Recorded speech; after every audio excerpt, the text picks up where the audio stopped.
What do you want to be when you grow up, Olivia? An astronaut.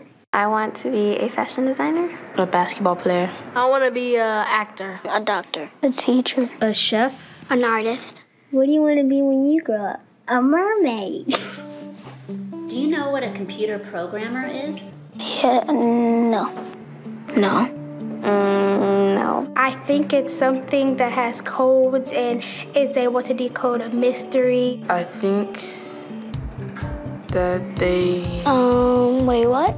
Computer programmer? No.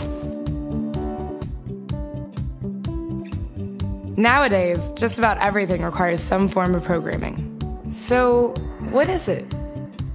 Programming is basically explaining to a computer what you want it to do for you.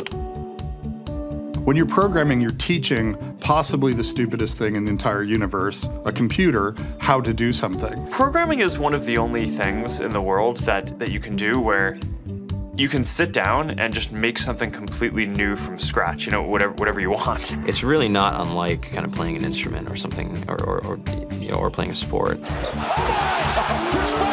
It starts out being very intimidating, but you kind of get the hang of it over time. Coding is something that can be learned, and I know it can be intimidating. A lot of things are intimidating, but you know, what isn't? A lot of the coding that people do is actually fairly simple. It's more about the process of breaking down problems than, you know, sort of coming up with complicated algorithms as people traditionally think about it. Well, if it's fairly simple, why aren't there more of us doing it?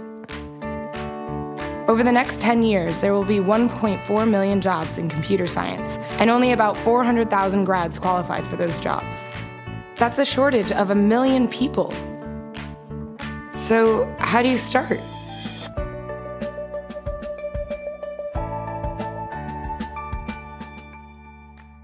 I was obsessed with maps when I was a kid, and cities specifically. So I taught myself how to program. I had a very clear goal of what I wanted to do, which is to see a map of the city on my screen and play with it. Put things on the map, move things around the map. See what was happening in the city, how it worked, how it lived, how it breathed.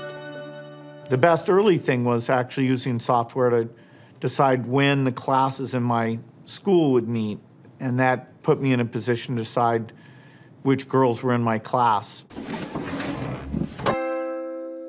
The first program I wrote asked things like, what's your favorite color? Or how old are you? I first learned how to make a green circle and a red square appear on the screen. The first time I actually had something come up and say, hello world, and I made a computer do that. It was just astonishing. When I finally learned a little bit of programming, that blank wall resolved into a bunch of doors, and you open them, and finally you start to open enough doors that the light comes in. And to me, a finished program is like a structure filled with light. All the corners are illuminated. You understand the structure of it. It's a really serene feeling to have completed that.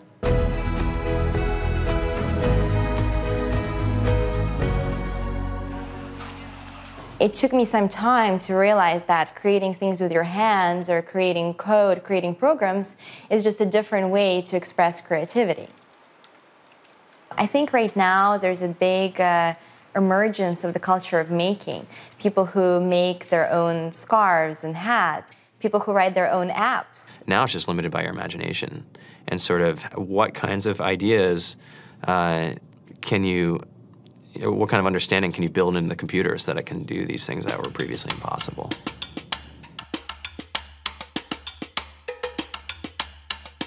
All great things are built in teams when you collaborate with other smart people.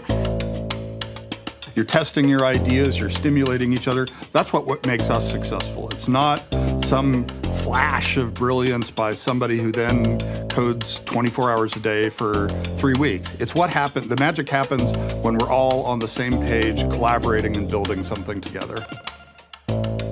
There's a much greater need in the world for engineers and people who can write code than there will ever be supply. And so we all live these very charmed lives. To get the very best people, we try to make the office as awesome as possible.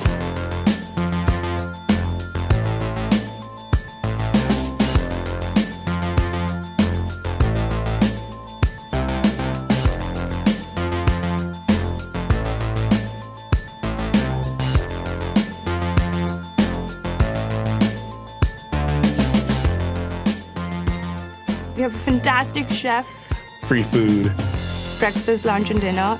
free laundry, snacks, even places to play and video games and scooters. There's all these kind of interesting things around the office and places where people can play or relax or go to think or play music or be creative. I went on the Bureau of Labor Statistics for the United States, and there's about a third of the pie that's all the things you would expect. It's, they're working in the government, they're working in typical technology jobs. But then, like, the rest of the pie, and it was the majority of the pie, just split down into these little teeny slices of every industry imaginable. And what it is, computers are everywhere. You want to work in agriculture? Do you want to work in entertainment? Do you want to work in manufacturing? It's just all over.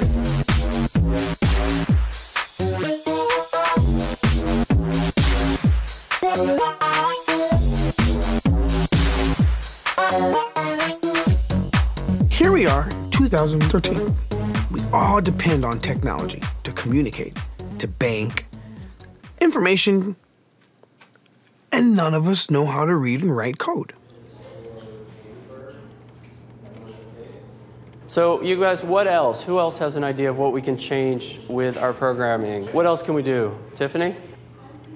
What I saw my students take away from using Scratch and programming in our classroom is that they were willing to push through problems. It really builds critical thinking, it builds problem solving, and it's something that they can then apply to math in the classroom or their reading skills. We integrated science with this programming, and I saw my scores go up 30%. When I was in school, I was in this after-school group called the Whiz Kids. And when people found out, they laughed at me and, all these things. And I'm like, man, I don't care. I think it's cool. And, I'm learning a lot. And some of my friends have jobs. It's important for these kids. It should be mandatory to be a citizen on this planet, to read and write code. I just think you have to start small, right? And I think that's one of the biggest misconceptions about computer science and programming overall is that you have to learn this big body of information before you can do anything. You don't have to be a genius to know how to code. You need to be determined. Addition, subtraction, that's about it. You should probably know your multiplication tables. You don't have to be a genius to code. Do you have to be a genius to read? Do you have to be a genius to do math? No? No? I think if someone had told me that software is really about humanity, that it's really about helping people by using computer technology, it would have changed my outlook a lot earlier. Whether you're trying to make a lot of money or whether you just want to change the world, computer programming is an incredibly empowering skill to learn. To be able to actually come up with an idea and then see it in your hands and then be able to press a button and have it be in millions of people's hands. I think we're the first generation in the world that's really ever had that kind of experience. The programmers of tomorrow are the wizards of the future. You're going to look like you have magic powers compared to everybody else. I think it's amazing. I think it's the closest thing we have to a superpower. Great coders are today's rock stars. That's it.